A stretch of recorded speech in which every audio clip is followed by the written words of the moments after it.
Episode 225. Today we're going to be talking about the Quinn Hughes epidemic. What's going on with Quinn Hughes? Will he play? Will he not? What the hell is going on with him? So, we initially heard yesterday how it was early in the morning that Quinn Hughes was going to play, and then Mike Sullivan eventually said he was going to play. And that left everybody in the media thinking that he was going to play. And now we see how I believe it was Pierre LeBrun that tweeted how Quinn Hughes can't be in unless someone's hurt. So I don't know what type of reaction that the U.S. would try to do in order to get him into the lineup because you have Charlie McAvoy who's out, you have potentially the Kachuk brothers who are out, and some other guys potentially out in that mix as well. So in that scenario, it's interesting because you look at Canada and how they brought Thomas Harley in for an injury replacement, how that situation played out. It's kind of different with Hughes in the sense where the U.S. doesn't necessarily have a true injury. Like you could argue McAvoy, you could argue another one of these players like the Kachucks, if the Kachucks end up out. I don't envision the Kachucks not playing tomorrow's game because I think if even if they're not 100%, if they're even 75 or 80%, I still think they're going to play. I don't think it matters whether or not they're injured or they're hurt. I still think they're going to want to play regardless because it's the championship game, it's the final game. And I don't think they're going to care too much about that situation when it comes to them. And obviously, the rest of the NHL season is really important in terms of Ottawa for Brady and trying to make a playoff push there, and then for Matthew and Florida in terms of them being a wagon. But at the same time, you look at it, it's like, okay, how could this play out? And I don't really envision Quinn Hughes getting there because even you look at yesterday and even today, Quinn Hughes was on the ice at Canucks practice, and from Vancouver to Boston, that's a very far flight to make. So when you're talking about this whole situation and him being on the ice and him wearing a non-contact sweater, how is he supposed to get to Boston anyway? It just doesn't really make sense to me how tomorrow he's supposed to play and he's still in Vancouver. I don't really see how in this situation Quinn Hughes is going to be playing tomorrow. I could see a situation that plays out where if a guy gets injured and they announce it late, then okay, maybe something happens. But I don't really envision the US trying to pull a bunch of strings to make this happen. Like if it can happen, it's not going to happen. And you could still play some other guys and you can still rely upon some other guys. Like Charlie McAvoy is a really big player throughout this tournament, but obviously Quinn Hughes is really important. I just don't know what you get out of Quinn Hughes for one game.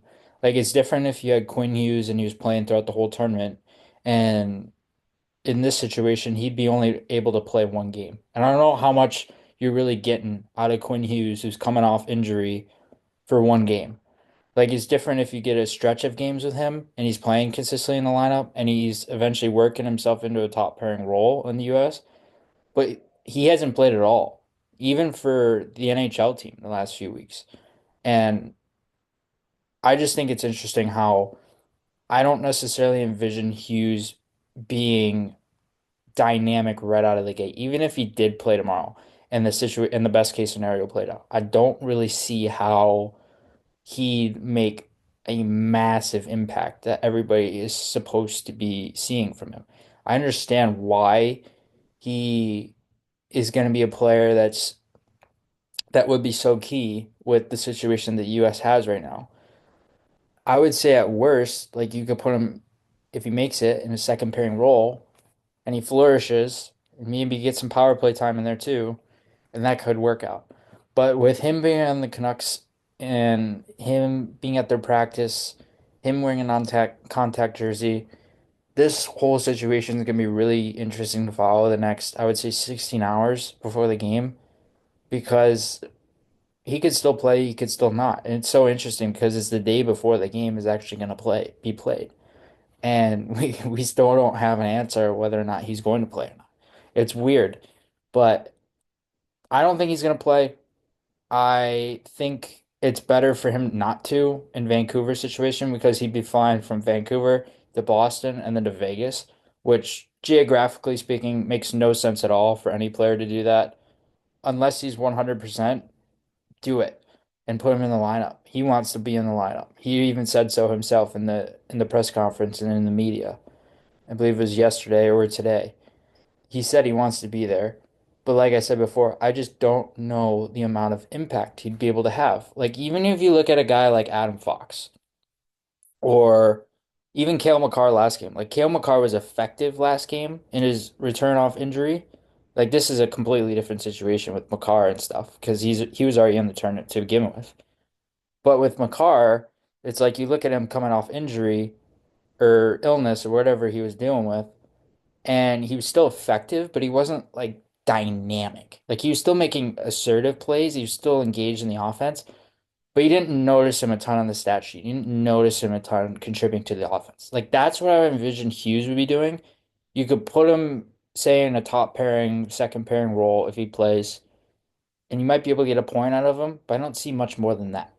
I think he'll still be able to make plays because Quinn Hughes is really dynamic at making plays, and every shift he's on the ice, he's going to do something.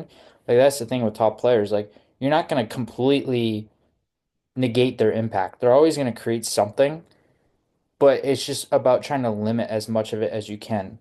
And with Quinn Hughes, I just see it being a situation where he's a guy you can rely upon in that role, maybe get a point or two if you're lucky, two or three, and he can contribute on both sides of the puck. Like there's a lot of US defensemen who have been steady. Like you can rely upon him as a defensive player. Like when talk about Jacob Slavin and Brock Faber and that pairing, you could try to rely upon Quinn Hughes as kind of that for this game to play more of a shutdown game and to play more of a defensive role when need be.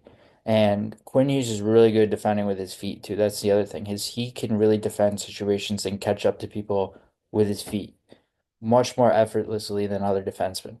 And so with Quinn Hughes, you want to get a player who's obviously 100% effective to begin with if you're inserting him into the lineup.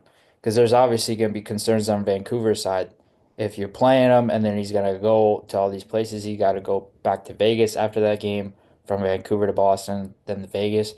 The whole situation is just weird. I would say the best case scenario for Vancouver is just to not play him and not have him play and just to rely upon him to go to Vegas. But he said it, he wants to play. I'm really curious to see how this entire thing plays out over the course of the next, I would say 12 to 16 hours, and if there's any confirmation.